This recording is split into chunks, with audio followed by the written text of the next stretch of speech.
Hi ನಮಸ್ತೆ, ಎಲ್ಲರೂ ಕೂಡ ಚೆನ್ನಾಗಿದ್ದೀರಾ ಅಂದ್ಕೊಂಡಿದ್ದೀನಿ. ಮರಳಿ ನಮ್ಮ ಯೂಟ್ಯೂಬ್ ಚಾನಲ್ಗೆ ಸ್ವಾಗತ. ಈ ಹೂವು ನಿಮಗೆ ಗೊತ್ತಿದೆ ನೋಡಿ, ಈ ಹೂವು ಅವರಿಕೆ ಹೂವು ಅಂತ ಹಳ್ಳಿ ಕಡೆ ಇರೋರಿಗೆ ಆಲ್ಮೋಸ್ಟ್ ಎಲ್ರಿಗೂ ಕೂಡ ಗೊತ್ತಿರುತ್ತೆ. ಈ ಹೂವಿನಲ್ಲಿ ನಾವು ಹಾಲು ಕಾಸ್ಕೊಂಡು ಕುಡಿತಾ ಇದ್ವಿ ಮನೆ ತಂದು, ಚೆನ್ನಾಗಿರುತ್ತೆ. ಅದನ್ನು ಕುಡಿದ್ರೆ ಆರೋಗ್ಯಕ್ಕೂ ಕೂಡ ಒಳ್ಳೇದು ಅಂತ ಹೇಳ್ತಾರೆ. ಮರಿಗಳೆಲ್ಲ ನಮಗಿಂತ ಮುಂಚೆನೇ ಮನೆ ಬಂದುಬಿಟ್ಟಿದ್ದಾವೆ. ನೋಡ್ತಿದ್ದಾಳೆ ಅದಕ್ಕೆ ಮೊಮ್ಮಗಳವಳು. ಹೊಲದಿಂದ ನಡ್ಕೊಂಬಂದ್ಬಿಟ್ಟು ನನ್ನ ಮಗ ಸುಸ್ತಾಗ್ಬಿಟ್ಟಿದ್ದಾನೆ. ಎಲ್ಲರೂ ಕೂಡ ಮತ್ತೆ ಒಂದು ಸಲ ಊಟ ಮಾಡಿಬಿಟ್ಟು ಆರಾಮಾಗಿ ಆಚೆ ಕಡೆ ಸ್ವಲ್ಪ ಹೊತ್ತು ಬಂದು ಕೂತ್ಕೊಂಡ್ವಿ. ಅಷ್ಟೊತ್ತಿಗೆ ಐಸ್ ಕ್ರೀಮ್ನವ್ರು ಬಂದರು. ಐಸ್ ಕ್ರೀಮ್ನವ್ರು ಬಂದಿದ್ದ ತಡ ಎಲ್ಲರೂ ಹೋಗಿ ಐಸ್ ಕ್ರೀಮ್ ಹತ್ರ ನಿಂತ್ಕೊಂಡ್ವಿ. ನಮ್ಮ ಮನೆಯವರು ದುಡ್ಡು ಬ್ಲೇಡ್ ಹಾಕ್ಬಿಟ್ಟು ನಂತರ ನಾವು ಸಂಜೆ ಟೈಮು ಹೊಲ್ದ ಹತ್ರ ಹೊರಟ್ವಿ. ನಾನು ನಮ್ಮ ಮನೆಯವರು, ನನ್ನ ಮಗ ಸುಸ್ತಾಗಿದ್ದೆಲ್ಲ ಮಲ್ಕೊಂಡ್ಬಿಟ್ಟಿದ್ದ. ಹಾಗಾಗಿ ನಾನು ಮತ್ತು ನಮ್ಮ ಮನೆಯವರು ಇಬ್ಬರು ಹೊರಟ್ವಿ ಹೊಲ್ದ ಹತ್ರ. ಇದು ನಮ್ಮೂರ ಚೌಟ್ರಿ. ಇದೆ ನೋಡಿ, ನಾವು ಮದುವೆ ಆಗಿದ್ದು ಕೂಡ ಇಲ್ಲೇ. ಇವತ್ತು ಯಾವುದೋ ಮದುವೆ ನಡೀತಿದೆ ಅನಿಸುತ್ತೆ, ಡೆಕೋರೇಟ್ ಆಗ್ತಾ ಇದೆ. ಇದು ನೋಡಿ ನಮ್ಮೂರ ದೇವಸ್ಥಾನ, ಆಂಜನೇಯ ಸ್ವಾಮಿ ಟೆಂಪಲ್ಲು. ಸಂಜೆ ಸಮಯ ವಾತಾವರಣ ಎಷ್ಟು ತಣ್ಣಗಿದೆ ಅಂತಂದರೆ ನಮ್ಮ ಮನೆಯವ್ರ ಥರನೇ ಕೂಲಾಗಿದೆ. ಅಲ್ಲಿ ಹೋಗ್ತಾ ಒಬ್ರು ಅಂಕಲ್ ದನ ಮೇಯಿಸ್ತಾಯಿದ್ರು. ಅದನ್ನು ನೋಡಿದಾಗ ಅನ್ನಿಸ್ತು ನನಗೆ, ಚಿಕ್ಕ ಹುಡುಗರಲ್ಲಿ ನಾನು ಇದೇ ಥರ ದನ ಮೇಯಿಸ್ತಿದ್ದೆ ಅಲ್ವಾ, ಆಗಿನ ಲೈಫೇ ಚೆನ್ನಾಗಿತ್ತು, ನನಗೆ ದೊಡ್ಡಳಾಗಲೇ ಬರ್ತಿತ್ತು ಅನ್ನಿಸ್ತು ಅದನ್ನು ನೋಡಿದಾಗ. ಸೂರ್ಯ ಕೂಡ ತನ್ನ ಕೆಲಸ ಮುಗಿಸ್ಬಿಟ್ಟು ಮನೆ ಕಡೆ ಹೊರಡ್ತಾ ಇದ್ದಾರೆ. ನಮ್ಮ ಹೊಲನೂ ಈಗ ಹತ್ರ ಬಂತು. ರಾಗಿ ಎಲ್ಲ ಎಷ್ಟು ಚೆನ್ನಾಗಿದೆ ಅಲ್ಲ. ಬಂತು ನಮ್ಮ ಹೊಲ.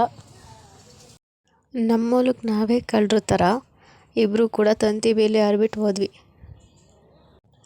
ಸಣ್ಣ ಹುಡುಗರಲ್ಲಿ ನಾವು ಹೇಗೆ ಅಲ್ವಾ, ಬೇರೆ ಹೊಲದಲ್ಲಿ ಏನಾದರೂ ಕಳ್ತನ ಮಾಡಬೇಕು ಅಂತಿದ್ದರೆ ಅವಾಗ ನಾವು ಇದೇ ಥರ ತಂತಿ ಬೇಲಿ ಹರಿಬಿಟ್ಟು ಹೋಗ್ತಾಯಿದ್ವಿ. ಆ ಗೇಟೆಲ್ಲ ಹುಡ್ಕಕ್ಕೆ ಹೋಗ್ತಾರಲ್ಲ ಎಲ್ಲಿದೆ ಅಂತ. ಬೇಲಿ ಸಿಕ್ಕಿದ್ರೆ ಸಾಕು, ಅದ್ರ ಸಂದಿ ನುಸ್ತು ಬಿಡ್ತಾಯಿದ್ವಿ.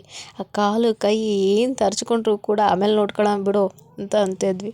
ಅದೇ ನಮ್ಮ ಹೊಲ ಆಗಿದ್ದರೆ ನನ್ನ ಫ್ರೆಂಡ್ಸ್ಗೆ, ಬಾರೆ ಇದು ನಮ್ಮ ಹೊಲ, ಯಾರೂ ಏನು ಕೇಳಲ್ಲ ಬಾ ಅಂತ ಹೇಳಿಬಿಟ್ಟು ನಮ್ಮ ಹೊಲದಲ್ಲಿ ಏನಿದ್ರೂ ಕೂಡ ಹೋಗಿ ಆಟಾಡೋದಾಗಲಿ ತಿನ್ನೋದಾಗಲಿ ಮಾಡ್ತಾಯಿದ್ವಿ.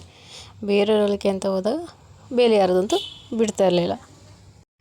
ಹೆಚ್ಚು ನಾವು ಕಳ್ತನ ಮಾಡಿದ್ದೀವಿ ಅಂತಂದರೆ ಮಾವಿನಕಾಯಿ ಮರದಲ್ಲಿ ಮಾವಿನಕಾಯಿ ಅದು ತುಂಬ ಸಿಹಿ ಇತ್ತು. ನಮ್ಮ ಮನೆ ಹತ್ರ ಸ್ವಲ್ಪ ದೂರ ಅಷ್ಟೇ. ಅಲ್ಲಿ ಯಾರಾದರೂ ಸೀನಿಯರ್ಸ್ ಹೋಗಿ ಮರ ಹತ್ಬಿಟ್ಟಿದ್ರೆ ಅಣ್ಣ ಹಂಗೆ ಕೊಡು ಅಂತ ಹೇಳ್ಬಿಟ್ಟು ನಾವು ಫ್ರೆಂಡ್ಸ್ ಎಲ್ಲ ಹೋಗ್ಬಿಟ್ಟು ಇಸ್ಕೊಂಡು ಅಲ್ಲಿ ಅವ್ರು ಬರ್ತಿದ್ದಂಗೆ ಹೊಲ್ದವರು ಎಸ್ಕೇಪ್, ನಾವು ಕೆಳಗಡೆ ಇದ್ದಾರಲ್ಲ ಆ ಮರದ ಮೇಲೆ ಕೂತಿದ್ದ ಅಣ್ಣದ್ರು ಗೋವಿಂದ, ಅವ್ರ ಕೈ ಸಿಕ್ಕಿ ಹೋದ ತಿಂದರೆ ತಪ್ಪಿಸ್ಕೊಂಬಂದ್ರು. ಎಷ್ಟೇ ಆದರೂ ನಾವು 90s ಕಿಡ್ಸ್ ಅಲ್ವಾ, ಅವೆಲ್ಲ ಬೇಜಾನ್ ಥರಲ್ಲೇ ಮಾಡಿದ್ವಿ ನಾವು. ಬೆಳಗಿಂದ ಸಂಜೆವರು ಎಷ್ಟೇ ಹೇಳಿದ್ರು ಎಷ್ಟೇ ಮಾತಾಡಿದ್ರು ಮುಗಿಯೋದಂಥ ನೆನಪುಗಳು ನಮ್ಮವು. ನಮ್ಮ ಮನೆಯವ್ರ ಕೆಳಗಡೆ ಬಿದ್ದಿದ್ದ ಕಾಯಿ ಎಲ್ಲ ತಗೊಂಡೋಗಿ ಗುಡ್ಡ ಹಾಕ್ತಾಯಿದ್ದಾರೆ. ನಾನು ಸುಮ್ಮನೆ ನಿಂತ್ಕೊಂಡು ನೋಡ್ತಾ ಇದ್ದೀನಿ ಮಾತಾಡ್ತಾ. ಏನೊಂದು ಕೆಲಸ ಮಾಡಲಿಲ್ಲ ಹೊಲ್ದ ಹತ್ರ ಹೋಗಿ. ನಾನು ಸಣ್ಣ ಹುಡುಗರಲ್ಲೆಲ್ಲ ಮಾಡಿದ್ದೀನಿ. ಈಗ ಸದ್ಯಕ್ಕೆ ಮದುವೆ ಆದಮೇಲೆ ಸ್ವಲ್ಪ ಕೆಲಸ ಮಾಡಿಲ್ಲ ನಾನು. ನಮ್ಮ ಮನೆಯವ್ರಿಗೆ ಬೇಸಿಕ್ಕದೊಂದು ಬಿಟ್ಟರೆ ಇನ್ಯಾವ ಕೆಲಸನೂ ಮಾಡಿಲ್ಲ. ಈ ತೋಟ ಮಾಡಿ ಇನ್ನೂ 3-4 ವರ್ಷ ಅಷ್ಟೇ. ಅಲ್ಲಲ್ಲಿ ಬದಿನಲ್ಲಿ ಒಂದೊಂದು ಅಡಿಕೆ ಗಿಡ ಅಷ್ಟೇ ಇದೆ. ನಮ್ಮ ಮನೆಯವ್ರು ಎಳ್ನೀರು ಕೆಡಬೇಕು ಅಂತ ಹೇಳ್ಬಿಟ್ಟು ಮರ ಹುಡುಕ್ತಿದ್ದಾರೆ, ಯಾವ ಮರಕ್ಕೆ ಕತ್ತಲಿ ಅಂತ. ಇಷ್ಟು ಕೂಡ ನಮ್ಮವೇ ಸೊಸಿ. ಕಷ್ಟಪಟ್ಟು ನಮ್ಮ ಮಾವರು ಮಾಡಿರೋ ಜಮೀನಲ್ಲಿ ಇವತ್ತು ಓಡಾಡ್ತಿದ್ವಿ ನಾವು. ಅಲ್ಲೊಂದು ಬದಿಲಿ ಗುಂಡಿ ಇತ್ತು, ಅದ್ರ ತುಂಬ ಸೋಗೆ ಎಲ್ಲ ತುಂಬಿಟ್ಟಿದ್ದಾರೆ. ನಮ್ಮ ಮನೆಯವ್ರು ಹೆಂಗೋ ಜಂಪ್ ಮಾಡಿದರು. ನೀನು ಜಂಪ್ ಮಾಡ್ತೀಯಾ, ಹೆಂಗೆ ಆ ಕಡೆ ಬಂದುಬಿಡು ಅಂತ ಹೇಳಿದ್ರು. ಯಾಕೆ ಅಂತಂದರೆ ಅವ್ರಿಗೆ ಭಯ, ಎಲ್ಲಾದರೂ ಜಂಪ್ ಮಾಡೋಕ್ಕೆ ಹೋಗಿ ಗುಂಡಿ ಒಳಗೆ ಹೋಗ್ಬಿಟ್ರೆ 3 ಅಡಿ ಹೆಂಗಿದ್ರು ಕಾಣೋಕ್ಕಲ್ಲ, ಅವಳು ಹುಡುಕ್ಬೇಕಾಗತ್ತೆ ನಾನೇ ಅಂತ ಹೇಳ್ಬಿಟ್ಟು ಆ ಥರ ಹೇಳಿದರು. ಆದರೂ ಕೂಡ ನೋಡೋಣ, ಟ್ರೈ ಮಾಡೇ ಬಿಡೋಣ ಅಂತ ಹೇಳ್ಬಿಟ್ಟು ನಾನೇ ಜಂಪ್ ಮಾಡಿದೆ. ಜಂಪ್ ಮಾಡಿ ಆ ಕಡೆ ಹೆಜ್ಜೆ ಇಟ್ಟೇ ಬಿಟ್ಟೆ. ಕೊನೆಗೂ ಮರನೆಲ್ಲ ಸುತ್ಕೊಂಬಂದು ಒಂದು ಮರ ಸಿಕ್ಬಿಡ್ತು ಎಳ್ನೀರಿಗೆ. ನಮ್ಮ ಮನೆಯವ್ರು ಅದಕ್ಕೆ ಸಣ್ಣ ಮಾಡ್ಕೊಂಡು ಮರ ಹತ್ತಿದ್ದಾರೆ. ನಮ್ಮ ಮನೆಯವ್ರು ಮರ ಹತ್ತಿದ್ದು ನಾನು ಇದ್ದೇ ಫಸ್ಟ್ ಟೈಮ್ ನೋಡ್ತಾ ಇರೋದು, ನೋಡಿರಲಿಲ್ಲ ನಾನು. ನನಗೂ ಬೆಳಿಗ್ಗೆ ಪೂಜೆಗೆ ಎಳ್ನೀರು ತಂದಾಗ ನಾನು ಕೇಳಿದೆ ಯಾರು ಕೆಡವಿದ್ರು ಅಂತ. ನಾನೇ ಕೆಡ್ಕೊಂಬಂದೆ ಕಣಮ್ಮ ಅಂತ ಹೇಳಿದರು. ಬಿಡ್ರಿ ರೀ, ಕತೆ ಹೊಡಿತೀರ, ಗಳಿನಲ್ಲಿ ಕೆಡ್ಕೊಂಬಂದಿರ್ತೀರ ಅಂತ ಹೇಳಿದೆ. ನಿಜವಾಗ್ಲೂ ನಾನೇ ಕೆಡ್ಕೊಂಬಂದಿದ್ದು ಅಂತ ಹೇಳಿದರು. ನಂಬಿರಲಿಲ್ಲ ನಾನು. ಈಗ ನೋಡ್ತಾ ಇದ್ದೀನಿ, ಈಗ ಸ್ವಲ್ಪ ನಂಬಿಕೆ ಬಂತು ನನಗೆ ನಮ್ಮ ಮನೆಯವರೇ ಕೆಡವಿದ್ದಾರೆ ಅಂತ. ಸಾಕು ಬರ್ರಿ, ಮನೆ ಬೇಕಾ?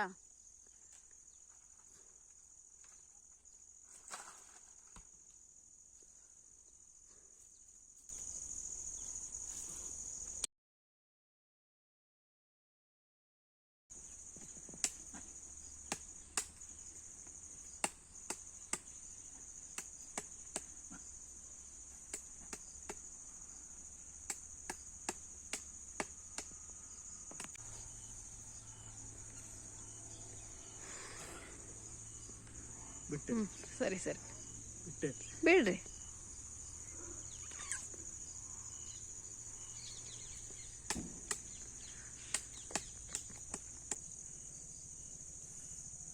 ನಾವು ಎಳ್ನೀರು ಕುಡಿತಾ ಇದ್ದೀವಿ, ಬನ್ನಿ ನೀವು ಕೂಡ ಎಳ್ನೀರು ಕುಡೀರಿ. ಎಳ್ನೀರು ಕುಡಿದ್ರೊಳಗಡೆ ಕಾಯಿ ಇದೀನಿ ಅಂತ ನೋಡಿದ್ವಿ, ಕಾಯಿ ಇರಲಿಲ್ಲ. ಸರಿ ಅಂತ ಹೇಳ್ಬಿಟ್ಟು 2 ಕುಡಿದ್ಬಿಟ್ಟು ಒಂದು ಮಗನಿಗೆ ಅಂತ ಎತ್ಕೊಂಡು ಮನೆ ಕಡೆ ಹೊರಟ್ವಿ. ನಂತರ ಸೀದಾ ನಾನು ದೇವಸ್ಥಾನದ ಹತ್ರ ಬಿಟ್ಬಿಟ್ಟು ಅವ್ರು ಹೋಗಿ ಮಗನ ಕರ್ಕೊಂಬಂದರು. ನಾನು ಅಷ್ಟೊತ್ತಿಗೆ ದೇವಸ್ಥಾನದ ಒಳಗಡೆ ಹೋದೆ. ಮಂಗಳಾರತಿ ಆಗ್ತಾಯಿತ್ತು.